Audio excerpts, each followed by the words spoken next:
Good afternoon. Hope you're having a great day. So as you see in the headline I posted, a great line from Mark Twain who says, there are two types of speakers. Those who are scared and fearful before they speak, and liars. Basically, they say this story about this little child who was sitting with his mother in the house. It was dark outside. And his mom said to him, could you do me a favor? Could you go out to the back porch and get me the broom that's outside? And the kid says, no, I'm terrified. How could I go outside? I'm scared of the dark. And the mom says, don't be scared. Nothing's going to happen to you. God's always with you.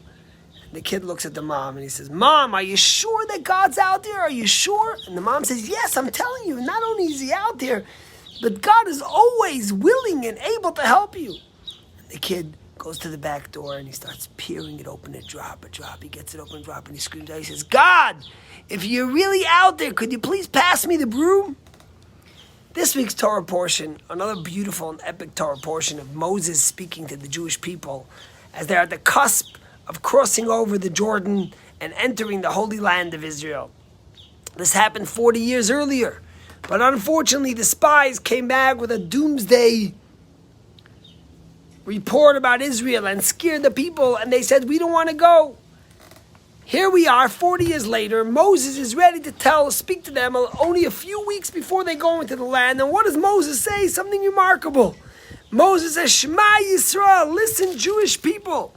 Hayom atem. Where does Moses say? 1 second. Whoops. You see that?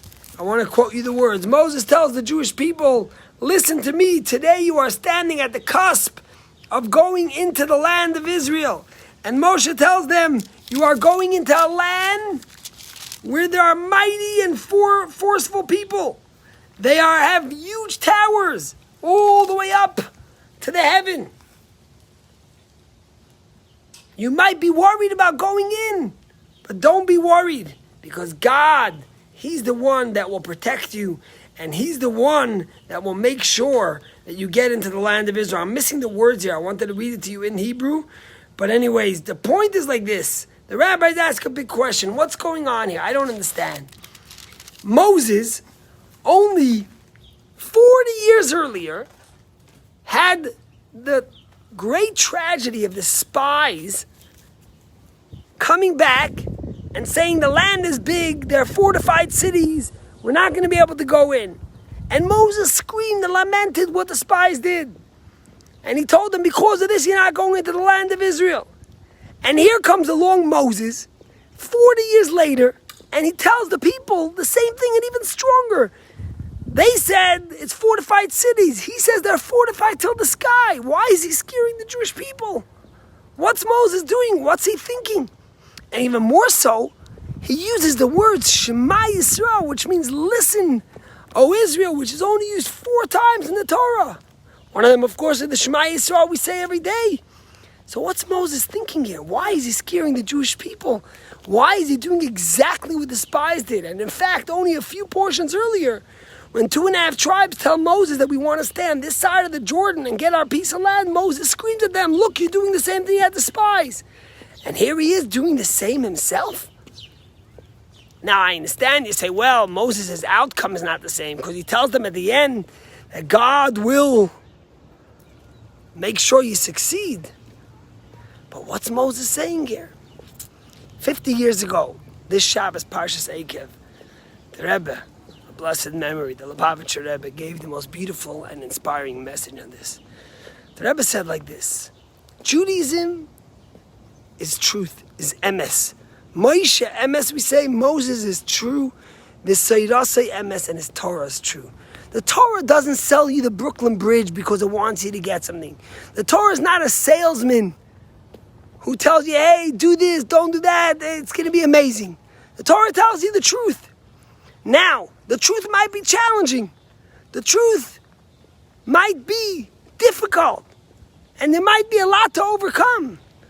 But the Torah tells you, I'm letting you know what your challenge above and ahead is. But don't worry, because God is with you. And when God is with you, you will overcome. And imagine you're walking up, you're going to climb an arduous mountain. and your guy tells you, yeah, it's nothing, it's a piece of cake, we'll do it in no time, and you don't come prepared, and you start going up, and you see that it's not true what he said, and it's overwhelming. Suddenly you lose all your courage, you get frightful, because you weren't expecting it. But how about if that same coach tells you, listen, yes, it's difficult, but don't worry, first of all, I have plenty of water for you, and I've been doing this for 30 years, and once you climb in and see it, you're going to see really how amazing it's going to bring out the best within you, and you're going to succeed. Then suddenly, you're prepared for the mission. And although you know it might be hard, it might be challenging, you take the courage and you take the leap. Moshe Rabbeinu was telling the Jewish people the powerful message. In life also it's the same. Sometimes you have a challenge in your marriage, you have a challenge with a sibling, you're in a fight with your sibling, you're having family disputes with your marriage issues with your spouse. No one's telling you it's easy. Someone will tell you, yeah, it's easy, it's nothing. Sometimes they tell you, oh, it's just you're delusional, it's in your mind. Sometimes that might be true, but many times it's actually something real. And if I don't tell you how hard it is and give you the courage and the strength that you could still transcend it, then you'll fail. But if I tell you the truth, then that's different. Scott Peck in his book, I think the Road of Life, I'm forgetting the name of the book, but he starts it off, life is difficult. And in the book, he basically says right in the beginning that telling someone that life is difficult, that's the hardest and most important words in the world. Because when you tell someone that life is difficult, you let them transcend that. And once they know that it's difficult, they are able to transcend it and overcome it. Says Moshe, Shema Yisrael, listen, oh, hear Israel. He uses the same words as Shema Yisrael, Hashem Elokeinu, Hashem Echad. You know why? Because what he's telling us as a nation too, it's difficult. No one's fooling us. Yes, we understand there's anti-Semitism. Yes, we know there's so many people who hate us. Yes, we know there's millions, billions of people surrounding Israel that might want to annihilate us. No one is convincing you that it's easy. No one is selling you the Brooklyn Bridge. But Moshe tells the Jewish people, Shema Yisrael, listen Israel. You can overcome it. You know why? Because Shema Yisrael, Hashem Elokeinu, Hashem Echad. Because there's one God. And that God stands with you. And when you take the strength from God, you are able to overcome every challenge. And the Rebbe said that's why Moshe told the Jewish people this as they were going in. They were about to go into the land. He didn't want to fool them. He wanted to give them the courage that they will be able to succeed.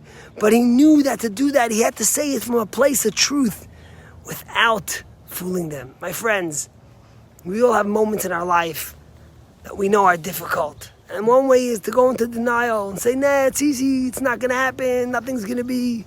Or we could do what Moshe Rabbeinu did. Shema Yisrael, Hayom atem ovrim et hayarden. Today you're crossing. I know it's going to be challenging. I know it's going to be difficult. But I know you will succeed. I just finished reading the book, The Splendid and the Vile, by Keith Larson, about Winston Churchill. In the book, he speaks about the first speech Winston Churchill gave to the House of Lords. And in that, he speaks about, all I could give you is my sweat, toil, and tears. I know it's going to be difficult. But should I tell you what we're going to do? We're going to wage a war by land and by sea and by air. He didn't fool them. He prepared them for the hardest mission. But he gave them the strength.